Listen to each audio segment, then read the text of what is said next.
Kalau ada boneka duduk di singgasana, disuruh turun, nggak bisa boneka.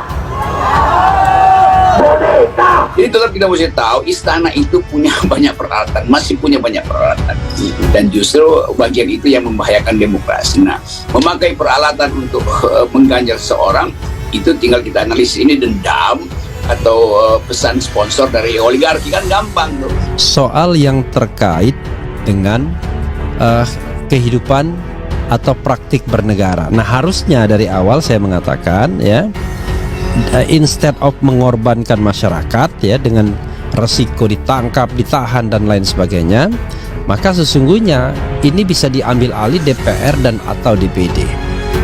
Jadi DPR bisa menggunakan hak angketnya, DPD bisa melakukan hak pengawasannya. Bersama-sama mendorong agar DPR, DPD menggunakan kewenangannya, menggunakan kekuasaannya, menggunakan kuasanya untuk melakukan penyelidikan terhadap perkara ini.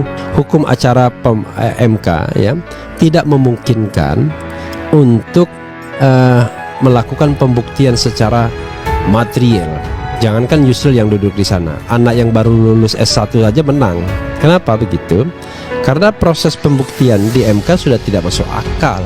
Coba Bang Yusril gandeng DPR, gandeng DPRD. Nah itu baru TOP DGT. Tapi sayangnya cuma gabut. Publik Indonesia akhirnya mencari cara untuk menemukan kebenaran, dan kebenaran itu akhirnya lewat media sosial yang kemudian menjadi tekanan batin pada presiden, terutama pada keluarga Pak Presiden. Kan itu tiap hari dibicarain, padahal cuma soal ijazah tuh. Jadi sebetulnya masalahnya adalah masalah administrasi yang gagal diverifikasi oleh KPU. Kita kan nggak bisa ngomong apa ada. Mana ada yang berani bersaksi. Nah, dalam benak saya ya, dalam kasus Bambang Tri ini, kalaupun kasus dilanjutkan, maka tidak akan ada berani juga yang bersaksi. Jadi nama-nama yang disebut Bambang Tri itu belum tentu dia mau bersaksi. Guru Besar Ilmu Hukum Tata Negara Profesor Yusril Ihza Mahendra menyayangkan pencabutan gugatan atas kasus ijazah palsu Jokowi oleh para pengacara Bambang Trimulyono di Pengadilan Negeri Jakarta Pusat pada Kamis 27 Oktober 2022. Ia juga menyayangkan mengapa polisi menahan Bambang Tri dalam dugaan melakukan tindak pidana pencemaran agama. Walaupun penahanan ini tidak berkaitan dengan gugatan ijazah palsu Jokowi, namun langkah itu mengesankan pemerintah menggunakan kekuasaan, bukannya hukum dalam menghadapi BTM, kata Yusril dalam keterangan persnya pada Minggu 30 Oktober. Sementara semua orang tahu BTM menggunakan Egy Sujana dan Ahmad Hozinuddin sedang menggugat ijazah Jokowi ke PN Jakarta Pusat. Penahanan BTM ini pula yang dijadikan Egy dan Hozinuddin sebagai alasan untuk mencabut gugatan. Menurut mereka sebagai pengacara, mereka susah mengumpulkan bukti-bukti untuk memenangkan gugatan, sebab BTM ditahan polisi dan tidak bisa dikunjungi, padahal BTM lah menurut mereka yang mempunyai akses kepada saksi-saksi dan bukti untuk dihadirkan dalam persidangan, tambahnya. Dan berikut analisis dari Yusril Ihza Mahendra secara lengkap. Saya menyayangkan pencabutan gugatan ijazah palsu Jokowi oleh Yusril Ihza Mahendra. Sejak 2 hari yang lalu, saya sungguh menyayangkan pencabutan gugatan perbuatan melawan hukum atas kasus ijazah palsu Jokowi oleh para pengacara Bambang Trimulyono atau BTM di Pengadilan Negeri Jakarta Pusat pada Kamis 27 Oktober 2022. Sebaliknya juga saya menyayangkan mengapa polisi menahan BTM dalam dugaan melakukan tindak pidana pencemaran agama. Walaupun penahanan ini tidak berkaitan dengan gugatan ijazah palsu Jokowi, namun langkah itu mengesankan pemerintah menggunakan kekuasaan, bukannya hukum dalam menghadapi BTM. Sementara semua orang tahu BTM menggunakan Egy Sujana dan Ahmad Hozinuddin sedang menggugat ijazah Jokowi ke PN Jakarta Pusat. Penahanan BTM ini pula yang dijadikan Egy dan Hozinuddin sebagai alasan untuk mencabut gugatan.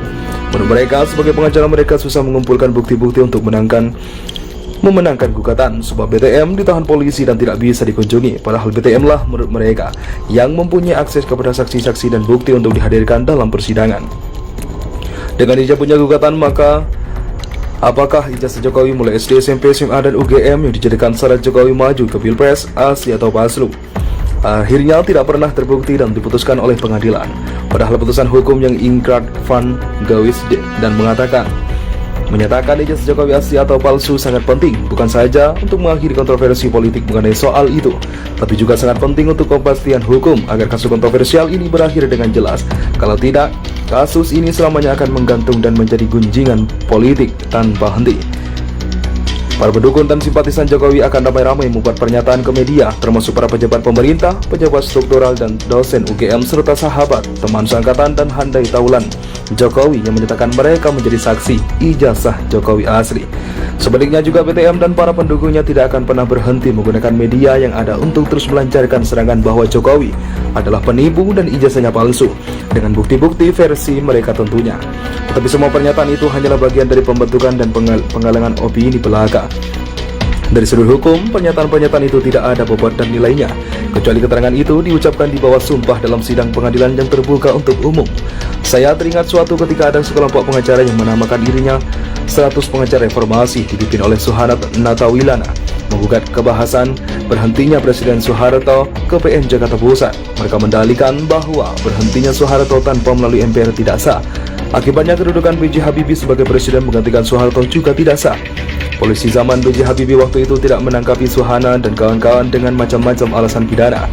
B.J. Habibie juga berkata pada saya biar pengadilan memutuskan sah atau tidaknya Soeharto berhenti, dan sah atau tidaknya dirinya menjadi presiden menggantikan Soeharto. B.J. Habibie berkata demikian kepada saya di Bina Garaha dalam kedudukan sebagai asisten. Saat ini Deputi Mensesnek yang melaporkan adanya gugatan itu. Lalu nomor milik siapa? Demokrasi.id. Banyak warganet yang terus menyinggung tuduhan tentang ijazah palsu milik Jokowi. Hal ini termasuk salah satu pengguna akun Twitter @andini_maharani. Unggah dokumen daftar alumni UGM dan surat tanda tamat pelajar SMA. Unggahan foto tersebut menjelaskan asal SMA Jokowi di dalam daftar alumni UGM tertulis berasal dari SMA 6 Yogyakarta. Padahal sebelumnya di dalam ijazah tertulis bahwa ia merupakan lulusan SMA 6 Surakarta. Sementara gambar yang di sebelah kanan itu menggambarkan bahwa dokumen surat tanda tamat belajar milik Jokowi berasal dari SMA 6 Surakarta. Selain itu, akun tersebut mengatakan bahwa nomor induk siswa di dalam dokumen tersebut bukan milik Jokowi, tapi milik Mahmud Nurwindu. Dijelaskan soal Mahmud Nurwindu, salah satu karyawan di perusahaan PT Rakabu Sejahtera milik Jokowi, yang saat ini menjabat sebagai komisaris Petrokimia Gresik. Ijazah palsu silakan dicek ulang di buku induk SMP atau SMA 6-029 adalah nomor induk siswa bukan milik Jokowi, tapi milik Mahmud Nurwindu, dulu karyawan pabrik mebel Jokowi di perusahaan PT Rakabu Sejahtera, dan sekarang Mahmud Nurwindu menjabat komisaris Petrokimia Gresik. Tulis @andini_maharani. Lama-lama tuduhan ini terus diungkit oleh beberapa pengguna sosial media lainnya. Pusing bikin pusing.